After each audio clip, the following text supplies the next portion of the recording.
पिछले कुछ समय से रुपए में तेज गिरावट आई है, जिसे लेकर कुछ एक्सपर्ट्स का दावा है कि रुपया जो है 100 लेवल के पार जा सकता है। ये भी खबर आई कि आरबीआई रुपए को जो है 100 के लेवल पर जाने से बचाने के लिए कई प्रयास कर रहा है। इस बीच वित्त आयोग के अध्यक्ष अरविंद पनगड़िया ने आरबीआई से आग्रह किया कि 100 लेवल पर जो है जाने से बचाने की कोशिश ना करें। इसके अलावा प्रवीण सर, टॉप इकोनॉमिस्ट जो हैं गीता गोपीनाथन ने भी कहा कि रुपए की गिरावट में दखल न दें। प्रवीण सर, आपसे हम समझना चाहेंगे कि देश और दुनिया के टॉप इकोनॉमिस्ट जो हैं ऐसी सलाह क्यों दे रहे हैं, क्योंकि लगातार जब भी हम लोगों ने खबरें पढ़ी और तमाम लोगों को सुना, ये कहा गया कि रुपए की गिरावट तो बड़ी चिंता की बात है, लेकिन ऐसे टॉप इकोनॉमिस्ट ऐसे समय पर कहना है कि गिरने दीजिए, फ्री फॉल होने दीजिए, इसके पीछे का क्या तर्क है?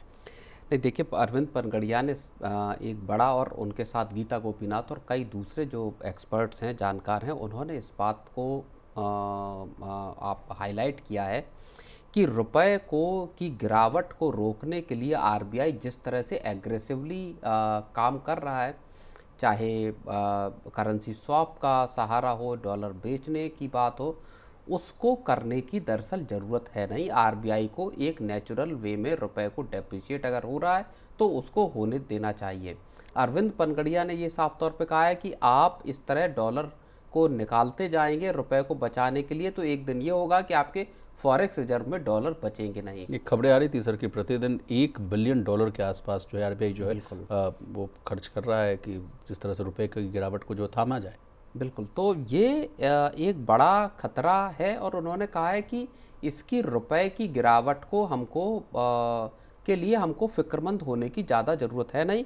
100 का नंबर अगर छूता है कि $1 में 100 रुपये आने का एक जो साइकोलॉजिकल मार्क है कि साहब 100 के पार चला गया रुपया, उससे घबराने की, उस साइकोलॉजिकल लेवल को लेकर परेशान होने की ज़रूरत है नहीं। 100 हो या 101 हो या 99 हो, ये नंबर है सिर्फ, और नंबर कोई इतना मायने रखता नहीं है।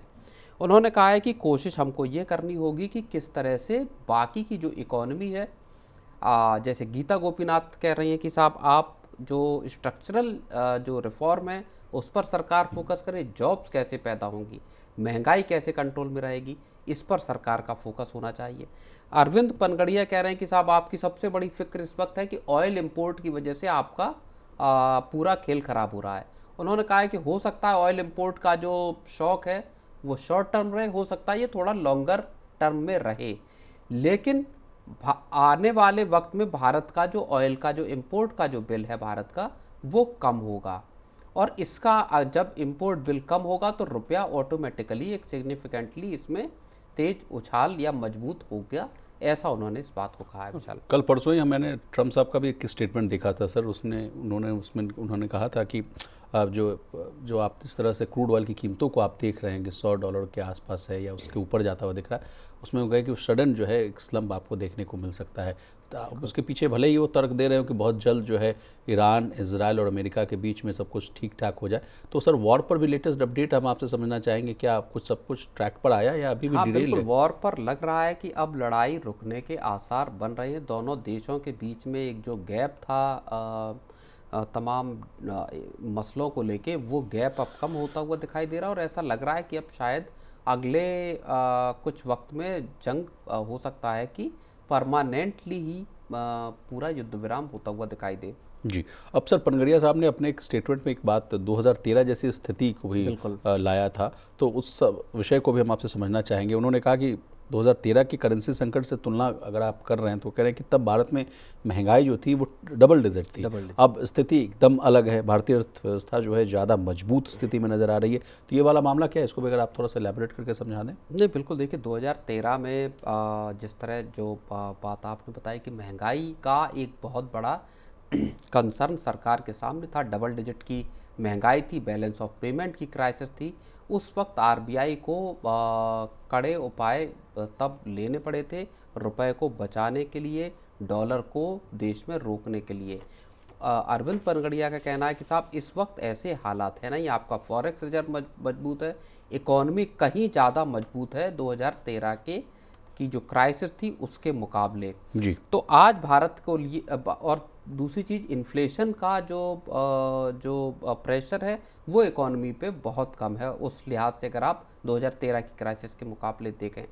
तो उन्होंने कहा कि इतना ज़्यादा परेशान होने की यहाँ पे बात है नहीं कि आप रुपए को बचाने के लिए एक एग्रेसिव मोड पर काम करें। चलिए, अब प्रवीण सर, अब रुपए की बात हो रही तो हम आपसे समझना चाहेंगे रुपए में गिरावट के एक तो कारण आपने बता दिए कि जिस तरह से इंडिया जो है हेविली इंपोर्ट करता है क्रूड ऑयल को लेकर, क्या और क्या क्या फैक्टर्स हो सकते हैं जिसकी वजह से रुपए में गिरावट आ रही है सर? नहीं, देखिए, एक सबसे बड़ा फैक्टर जो और है वो है FIIs का पैसा निकालना।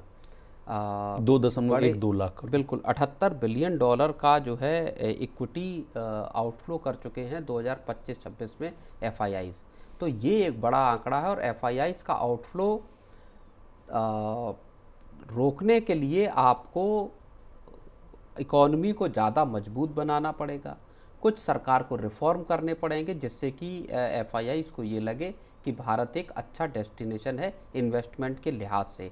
तो ये उपाय मुझे लगता है कि, और उसी तरफ आपका चाहे गीता गोपीनाथ हो या अरविंद पनगड़िया, वो इशारा कर रहे हैं। सर, आपसे ऑफ द रिकॉर्ड हम लोग बात भी कर रहे थे, आपने बड़ा अच्छा एक FIIs की बिकवाली का आंकड़े को लेकर रुपए की अप्रिसिएशन को जोड़कर एक कहानी बता रहे थे कि जिस तरह से अगर रुपए में जो है बढ़ोतरी होती है, मान लीजिए 100, 105, 110 तक भी अगर जाता है रुपए, तो उससे FIIs के पैसे के आने को लेकर आप कुछ एक संबंध बता रहे थे, बहुत अच्छा था वो। हाँ, नहीं, देखिए, उसमें कुछ तर्क इस तरह के दिए जाते हैं कि अगर डेप्रिशिएट भी रुपए होता है तो उससे FIIs आ सकते हैं, भारत में और पैसा लगा सकते हैं, लेकिन वो तब कारगर उपाय होता है जब आपकी इकॉनमी बहुत मजबूत हो, आपके एक्सपोर्ट्स बढ़ रहे हो लगातार। अभी क्या है, भारत के एक्सपोर्ट्स उस लेवल पर मजबूत नहीं है, तो कैड की एक समस्या पैदा हो जाती है कि साहब आप इंपोर्ट ज़्यादा कर रहे हैं, एक्सपोर्ट कम कर रहे हैं।